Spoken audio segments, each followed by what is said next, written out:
This is John Chung.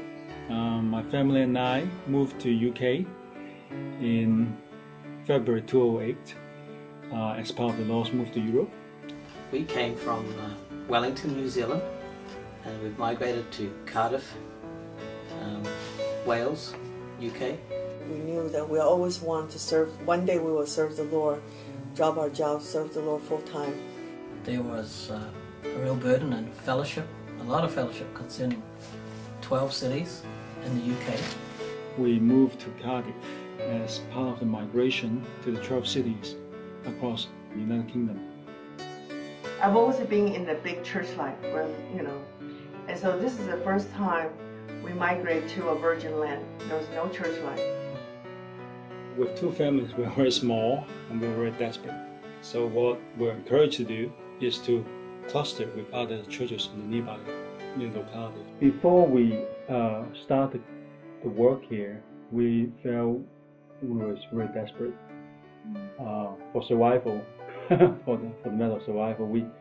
So we two families, basically we pray, we fellowship and coordinate together, and a burden for the increase. So we spend a lot of time for just get to know one another, pursue the truth together, and try to care for one another. We came here with another family, and there were no saints here, no church life here. But within a few weeks, we started a fresh affair. Right away, our house was filled with people. We thought maybe 1 or 2 students would come, but actually 12 students came. So we're there about 1 week in Cardiff, and we've got 12 students sitting in our, actually it was brother John and Gloria's home. And at first we just opened Friday night for home meeting, and then 2 weeks later we had to open a second night for home meeting. My name's Ben, and I'm a student at Cardiff University in Wales, United Kingdom. I met the saints on the Freshers Week at a table, and they're giving out gospel tracts, and I was very open to the ministry, and so I was able to jump right into the church life. I think the Lord is just so sovereign and so loving that He would send 2 families to Cardiff, and He'd send myself to Cardiff so that we could labour together in the Lord and contact other students. And when we started to speak the truth to them, they were just, you could have heard a pin drop. They're just listening to every word. They just loved it. I noticed as students, they were not that interested in board game.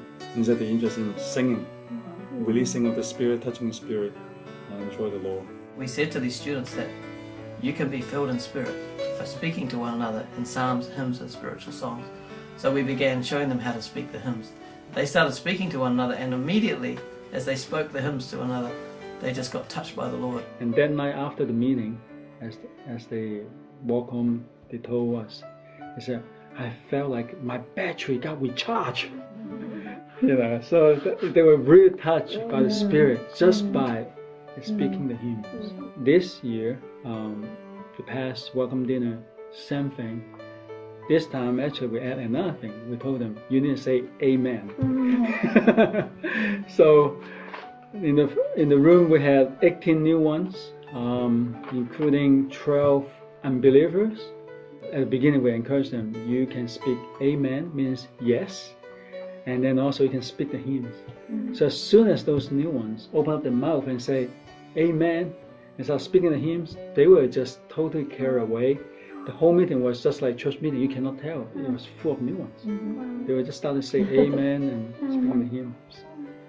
And that night, we felt the Lord was with us. The Lord was present, and they were so strong. Right, 12 received the Lord. Actually, all of them received the Lord, all the unbelievers. And then after the meeting, Ben, we also told him that you can be baptized now. So after the meeting, Ben went around and asked, did you receive the Lord? When they say yes, so you can be baptized now. And so 6 of them, they were just ready and lined up, went upstairs to the bathroom, baptized them.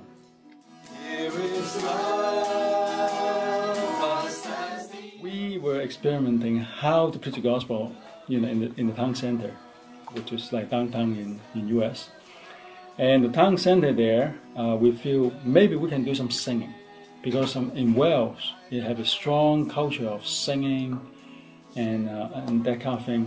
And especially in the Welsh revival, it was started with one gentleman named Evan Roberts with 4 or 5 other girls. They went around, traveling around the country and sang. And so we decided, well, maybe we can try that. And we found it changed the whole atmosphere, because in the past, if you pass out a gospel track, most of the people will reject you or ignore you.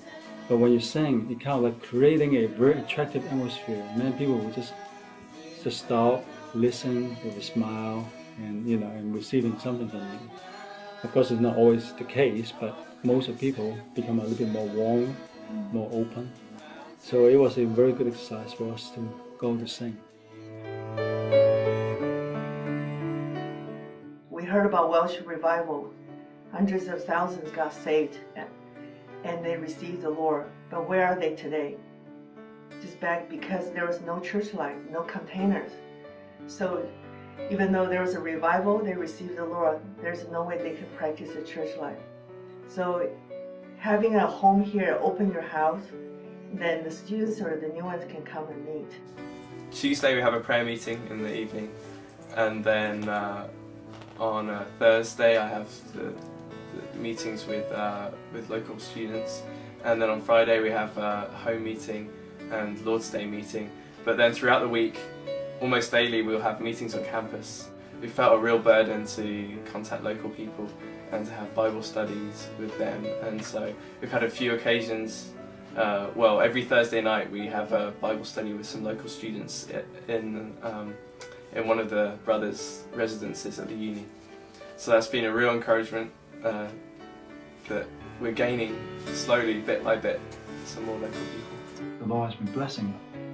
Even though it's small, the labor is small, it's not a big work, it's a slow work. Well, realizing that it's a lampstand, not a light tower, right? Just like Brother says. And it's a small work. And the quality is more important than quantity. We are happy that we can participate in this move.